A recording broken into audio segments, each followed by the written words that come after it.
सगळ्यांना मानाचा जय भीम. तर आज आहे आम्ही सारनाथला. तुम्ही मागं पाहू शकता आमच्या स्तूपा, जिथे गौतम बुद्धांना पहिला उपदेश दिला होता, जिथे गौतम बुद्ध आले होते. 4 महिने राहिले होते गौतम बुद्ध इथे. इथेच हाय गाईस, आता चाललो आपण सारनाथला. तुम्ही पूर्ण ब्लॉग पहा. आता पोचलो आपण सकाळ सकाळी सारनाथला. हे आपलं हॉटेल जे आपण बुक केलं आहे, डॉक्टर बाबासाहेब आंबेडकर भवन.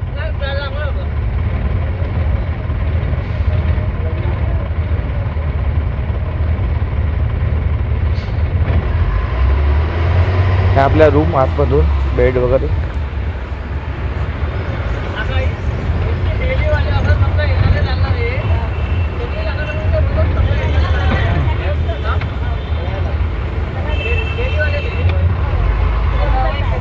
हे आपलं किचन, स्वयंपाक होणार आहे गरम, लोकांना आंघोळीला गरम पाणी.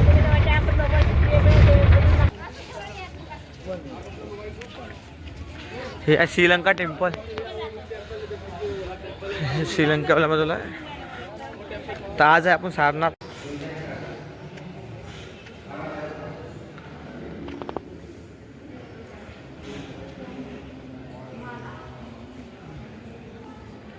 तर आज आहे आपण सारनाथला, जिथे भगवान बुद्धांनी पहिला उपदेश दिला होता. बिल्लूजी जय भीम, नमो बुद्धाय. आप लोग जिस जगह पे आए ना भाई, इस जगह के नाम है सारनाथ. उसको बाहर से भगवान बुद्ध ने अपने बौद्ध धर्म का पहला उपदेश, बौद्ध धर्म की जो नींव रखी गई वो सारनाथ में रखा गया. बौद्ध धर्म पूरे एशिया महाद्वीप में यहीं से फैला हुआ है. भगवान बुद्ध एक शाक्य वंश के राजा थे, इसलिए इनको शाक्य मुनि के नाम से लिए जाने जाते हैं. बुद्ध का जब देश निकाला हुआ वो वहाँ से गए बौद्ध गया. वहाँ जाकर के उन्होंने अपने तलवार निकाले, सिर के बाल को हटा दिया, राजशाही कपड़ों को छोड़कर निरंजना नदी के किनारे बहुत विशाल बौद्ध वृक्ष था, वहाँ वो जाकर के 3 महीने तक इस मुद्रा भूमि स्पर्श मुद्रा में बैठे. बिना कुछ खाए पिए बुद्ध ऐसे सूख करके कंकाल हो गए. वो सारे हड्डियों में मिट्टियाँ भर गया. निरंजन नदी से सारे स्नेल शंख निकलकर वो बुद्ध के पैरों से होते हुए सिर के ऊपर आए, उसे जाकर वो चिपक गए. फर्स्ट लेडी सुजाता, वो सुजाता ने उसी पीपल का मन्नत माना था. वो जब वहाँ चढ़ाने के लिए गई चावल का खीर, तो बुद्ध वहाँ पे ऑलरेडी वहाँ बैठे हुए थे. सुजाता ने इनको देखा और प्रणाम किया. भिक्षा पात्र है वहीं पे छोड़ करके वो वापस चली गई. बुद्ध का ध्यान टूटा, उन्होंने चावल का खीर खाया. खाने के बाद बुद्ध ने बोला, मैं इस तरह से मर जाऊंगा, मुझे बोधिसत्व का ज्ञान नहीं मिल सकता है. वो वहाँ से उठकर वो 3 महीने तक गांव के अंदर घूमते रहे.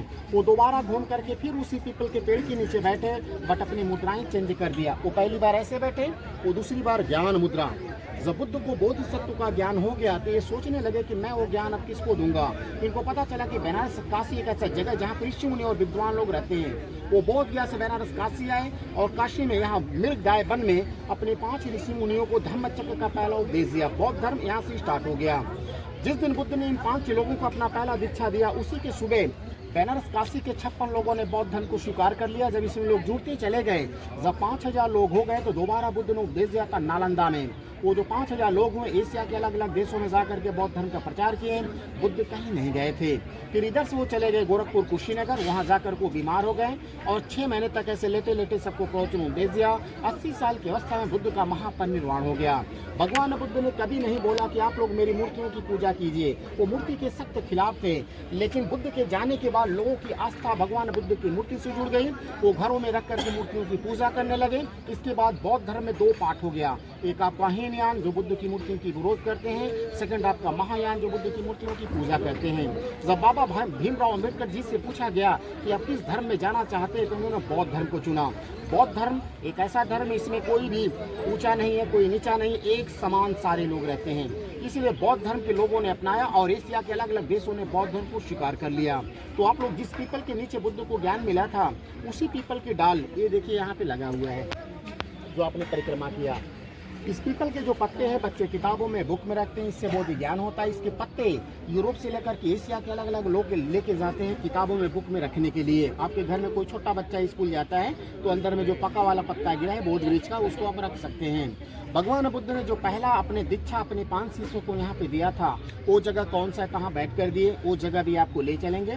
बट आपने जो 5 भिक्षुओं को आपने यहाँ देखा है, ये बर्मा के लोगों ने इस जगह पे मॉडल बना के रखा है. जिनको नहीं पता वो सोचते हैं बुद्धा ने यहीं पे के अपना पहला ज्ञान दिया है। बुद्ध ने जिन लोगों को अपना पहला ज्ञान दिया उनके नाम है कुंडलीय, बप्पा, भद्या, महानामा, सजीत। जिन चक्रों को आपने घुमाया है उन सारे चक्रों में धर्म चक्र परिवर्तन यानी बौद्ध धर्म के मंत्र लिखे हुए हैं। वो मंत्र है ओ माने पद्मे हो। कोई भी चक्र आपने एक बार ऐसे घुमा दिया 108 बार का आपका मंत्र जाप हो गया। इसको घुमाने से आपको रिलैक्स और शांति मिला है। वो बड़ा वाला घंटा, वो देखिए, ये घंटा जर्मनी के एक लेडीज ने दान किया है और ये छोटा वाला घंटा बर्मा के लेडीज ने दान किया है, बर्मा के लोगों ने। ये घंटा का जो वजन है 2 टन 85 किलो है।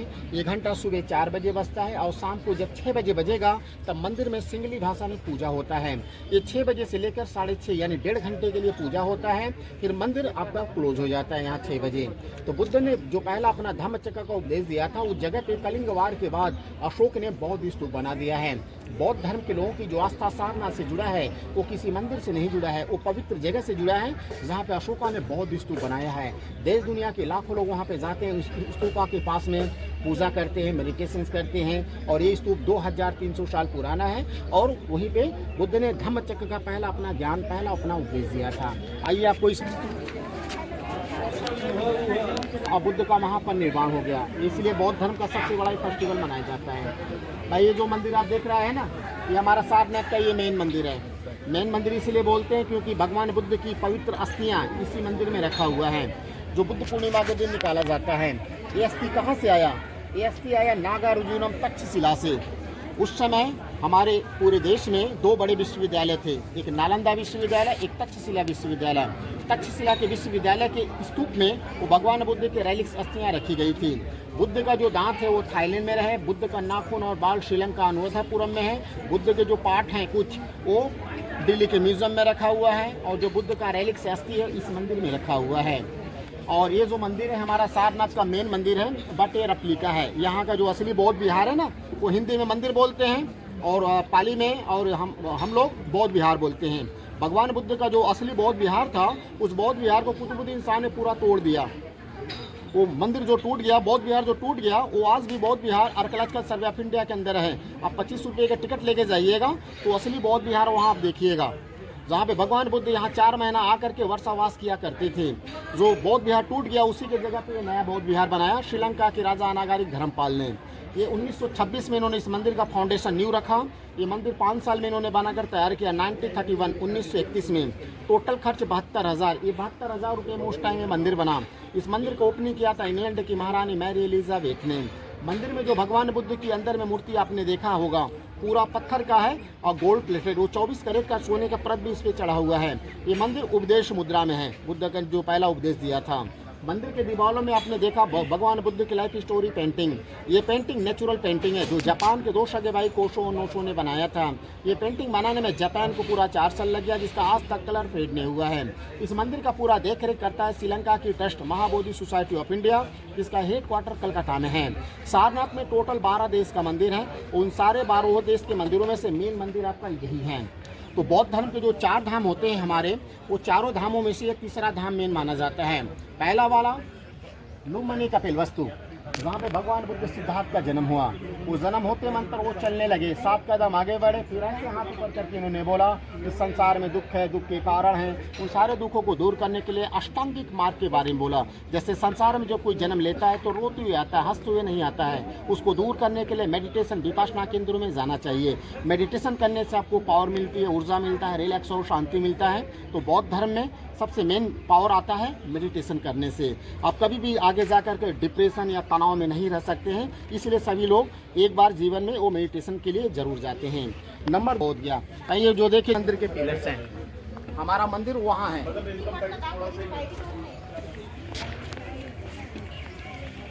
बौद्ध गया आपने पहला वाला देखा लुम्बिनी कपिलवस्तु, बुद्ध का जहाँ जन्म हुआ। दूसरा वाला बौद्ध गया। बौद्ध गया में इसी मुद्रा में बुद्ध को ज्ञान मिला था, बोधिसत्व का ज्ञान मिला था। इस मुद्रा को बोलते हैं ज्ञान मुद्रा।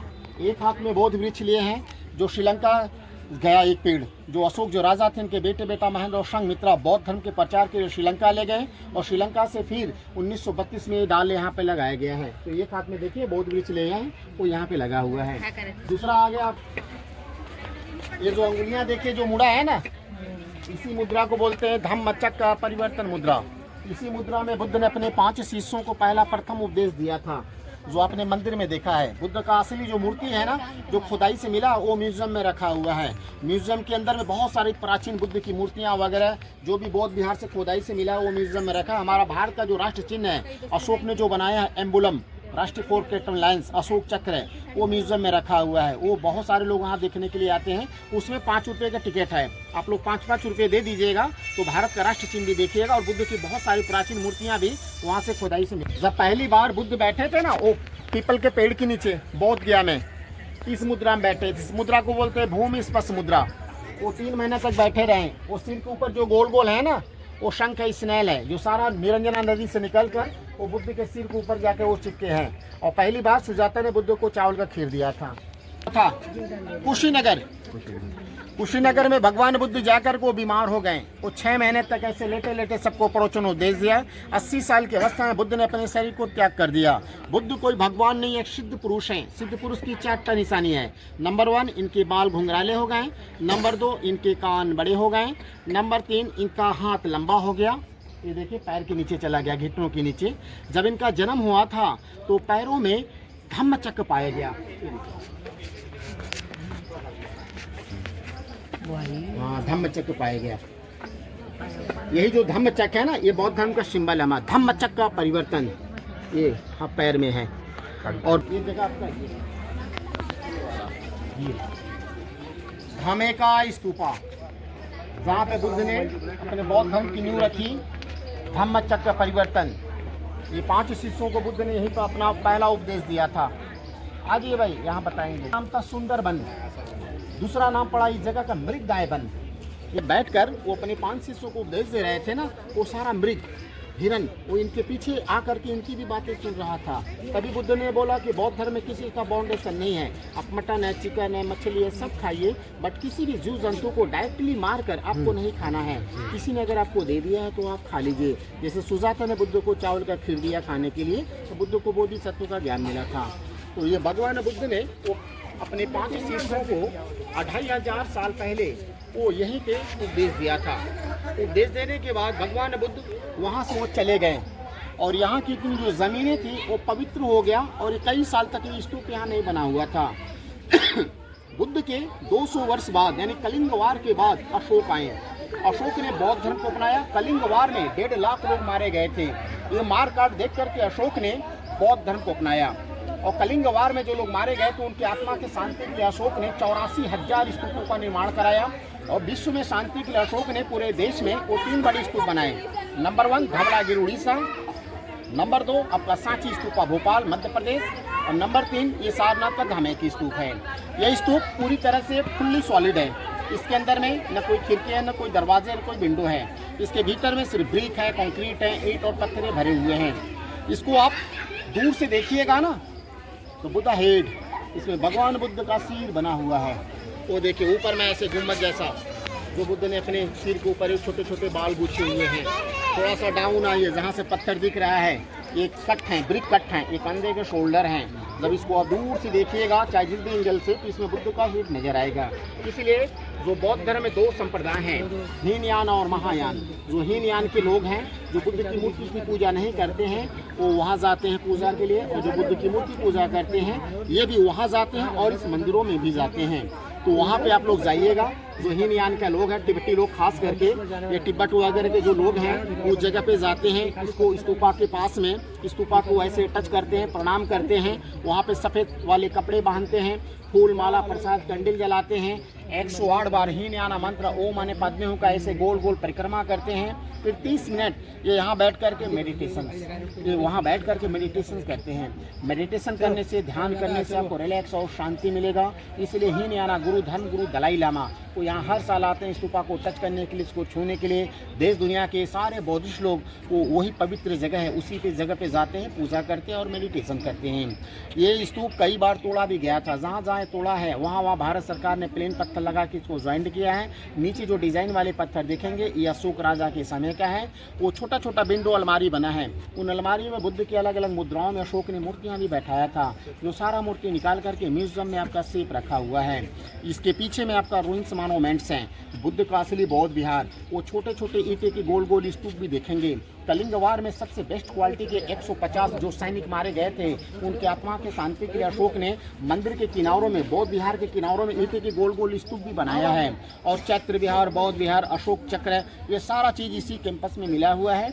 सब मिलाकर के बुद्ध का असली जो बुद्धिस्ट प्लेस है वो इसी कैंपस में है। आर्कियोलॉजिकल सर्वे ऑफ इंडिया के अंदर में है। अंदर में जाइएगा तो 25 रुपये का टिकट है और बाहर से देखिएगा तो कोई टिकट नहीं है। म्यूजियम में जाइएगा तो आपको 5 रुपये टिकट है। तो ये जगह यहाँ से बंद रहता है। आप लोग बाहर निकल कर के ऐसे जाएंगे तो वहाँ पे 25 रुपये टिकट है। वो कम्बो टिकट लीजिएगा 30 रुपये का, तो आपका म्यूजियम और ये आपका रूइंस मॉन्यूमेंट और बौद्ध स्तूप, हाँ ये दोनों आपका हो जाएगा। उस जगह पे आपको जाना है, वहाँ पे हाँ पूजा कीजिएगा, मेडिटेशन कीजिएगा। जितना आपको रिलैक्स और शांति उस जगह पे मिलेगा वो आपको कहीं नहीं मिलेगा। उस जगह पे जैसे ही जाएंगे आपके बॉडी से एक तरह की ऊर्जाएं, एक तरह का पावर्स मिलना ही स्टार्ट हो जाएगा। इसलिए ये जगह बहुत ही पवित्र माना जाता है और बुद्ध ने धम्म चक्र का पहला उपदेश वहीं पे दिया था।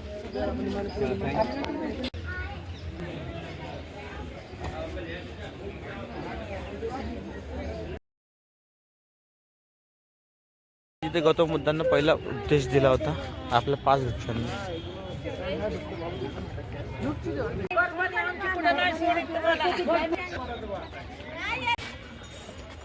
लेकिन भाई जिसको पूरी दुनिया पे शासन करना, 105 जो है भारत पिटक का संकलन किया आनंद ने, original teaching of Buddha, life of Buddha. Vinaya Pitaka का संकलन किया उपाली ने, रूल्स एंड रेगुलेशन। और उसका जो काउंसिल का हेड थे वो महाकश्यप। इसके 100 साल बाद 383 BC में सेकेंड बुद्धिस्ट काउंसिल हुआ बिहार के वैशाली में, कालाशोक के समय। और बौद्ध भिक्षु ने कहा भैया हम इतने कठोर नियम का पालन नहीं कर सकते, हमको फ्लेक्सिबिलिटी चाहिए। तो बौद्ध धर्म में विभाजन 4th सेंचुरी BC में ही हो गया था, जिसे सर्वोच्चवाद और केदारवाद कहा गया, जो आगे जाके Hinayana Mahayana. Third Buddhist council Ashok ने कराया 251 BC पाटलिपुत्र में। उसका और ग्रंथ लिखा अभिधम्म पिटक, बुद्ध की टीचिंग का फिलॉसफिकल इंटरप्रिटेशन कर दिया गया। और अशोक भारत का पहला व्यक्ति है जिसने परफेक्ट ह्यूमन और एनिमल फिगर को स्टोन पे बनाना शुरू किया। इससे पहले लकड़ी, मिट्टी और मेटल पे बनती थी, लेकिन चूंकि बुद्ध मूर्ति पूजा के विरोधी थे तो उसने बुद्ध की लाइफ को थ्रू सिंबल एक्सप्लेन कर दिया कि शेर है, चक्र है, कमल है, तो बुद्धम शरणम गच्छामि, धम्मम शरणम गच्छामि और संगम शरणम गच्छामि हो गया। बैल इनका वृषभ राशि, हॉरोस्कोप जॉडिक सिंबल है टोरस, इसका मतलब उनका जन्म मई महीने में हुआ, वैशाख पूर्णिमा से। ज्ञान प्राप्ति भी वैशाख पूर्णिमा की और शरीर का त्याग भी वैशाख पूर्णिमा। तो वैशाख पूर्णिमा को इंटरनेशनल बुद्धिस्ट फेस्टिवल, ये त्रिविध पूर्णिमा के नाम से मनाया जाता है। घोड़ा उनके गृह त्याग, महाभिनिष्क्रमण, ग्रेट डिपार्चर का सिंबल। हाथी जो है ये इनकी माता के जन्म से जुड़ा है, स्वप्न से जुड़ा है कि अरे व्हिडिओ निघू राहिला।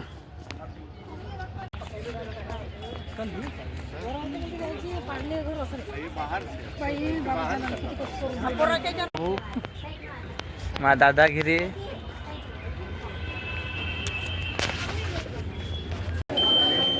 जुन्या काळातलं आहे ना। हे सगळंच बुद्धाच्या तोडलेल्या मूर्त्या।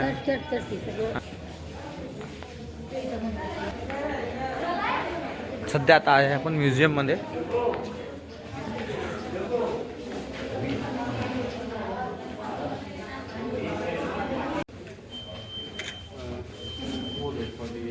इधर से उधर उधर वो देखो उस पर